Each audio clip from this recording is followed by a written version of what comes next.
What's up everyone? Jake Weidenbach here. Hope you're having a great day. I have another motorcycle review for you.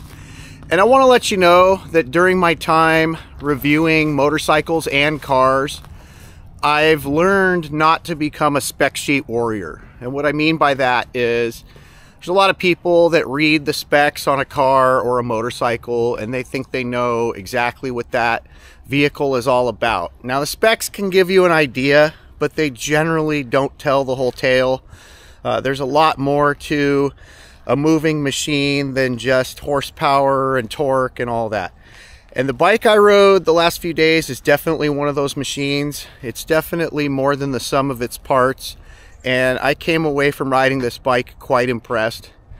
That's this machine right here. This is a 2016 Yamaha Super Tenere 1200. Now this is probably the oldest design right now on the adventure bike market. This bike hasn't really changed since it was introduced well over 10 years ago. So does that mean it's a bad bike? Absolutely not.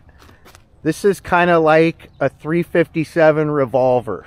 You know, it's an old design, it's low tech, but it's still quite effective.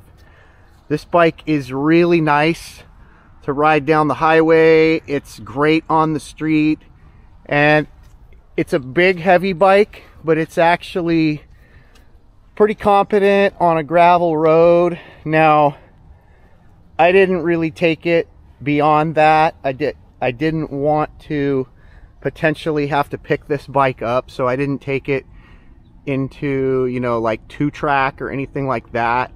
But as a road bike and as a bike that can just munch up big time miles, this is a really nice machine. It is rock solid, just absolutely stable going down the highway. Wind does not disrupt this bike at all. It feels very planted, and this is a bike that just feels like it would last as long as you want to maintain it. Just feels like a bike that you could put tons and tons of miles on and just count on daily with minimal maintenance. This thing has a 1200cc parallel twin engine. It makes a lot of torque. So 110 horsepower on a 600-pound bike. By today's standards, that's not that impressive, but it does make 85 pound-feet of torque, and it feels very torquey. Got a lot of power from the bottom end, and it's also got a shaft drive, which is very convenient if you're racking up big miles. So, you know, this is definitely a bike that would be great on a multi-state tour. It would be great for 2-up riding. You can load this thing up with tons of luggage. And then you've got a 6-gallon gas tank, which gives you over 250 miles of range. So there's actually quite a bit to like here. Now, some of the old school stuff. You've got an instrument cluster that looks like a Casio calculator. Here, I'll turn that on. This is the same instrument cluster that was on my Yamaha FJ09. That bike was a 2015. So most of the new bikes have color TFT displays by now. But this does give you all the information you need. It's just not as modern looking as the newer bike designs. This bike's got a lot of cool modifications to it, stuff that I would have done myself. So you got some nice robust crash bars on this. It does look like it's fallen over once or twice. So the previous owner used it as an adventure bike, which I commend. It's got this really robust metal bash plate. That's an alt-rider plate there. Alt-rider makes pretty awesome off-road equipment. It's got these auxiliary lights, which are nice and bright. It's also got these Barkbuster wraparound handguards, which are really nice and sturdy. Those things will take a hit. These are a must on an adventure bike. You know, if your bike falls over, you're gonna snap your levers without wraparound handguards. It's also got this super cushy seat concept seat. I love seat concepts. I have one of those on my Honda 450X. Great seat. You've got these luggage racks here, so it's already set up for hard boxes. And then it has this really crispy sounding Yoshimura RS4 exhaust pipe.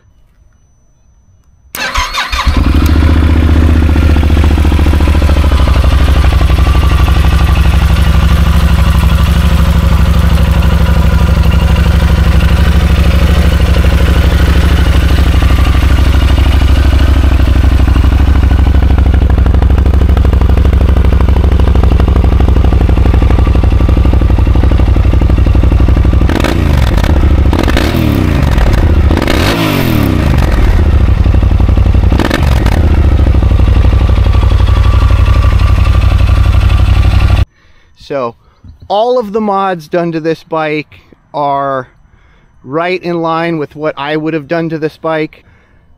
I also think this thing looks really cool in black. It's got just a kind of a tough, rugged look to it. This one in particular has about 13,000 miles on it. This is one of our pre-owned machines at Nash Power Sports. You can snag this bike for right around 7,500 bucks. And man, you know, I think that if you're looking at brand new bikes, there's definitely better options than this one. But let's say you've got a 10 grand budget to have yourself a fully kitted adventure bike. Man, hard to beat this. This thing is ready to go. It's ready to rack up big miles the way it sits. And it's just actually a really, really nice bike to ride. I came away quite impressed with this bike. I rode it around on the streets.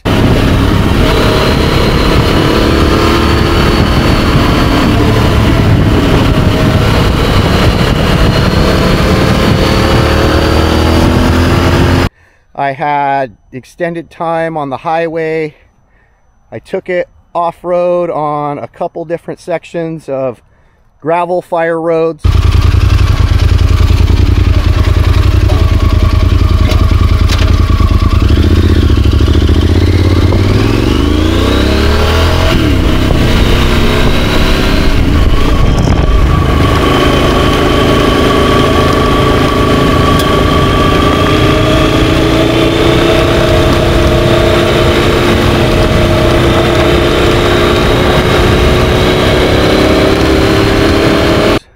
And it did well in all of those situations.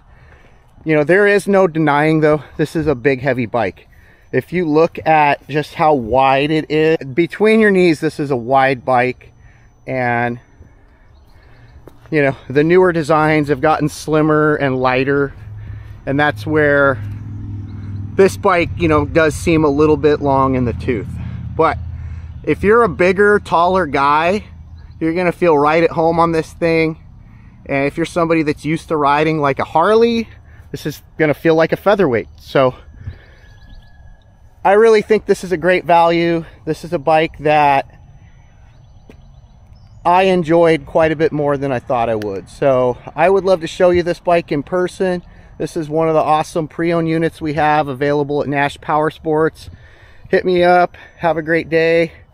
I'm gonna keep these videos coming.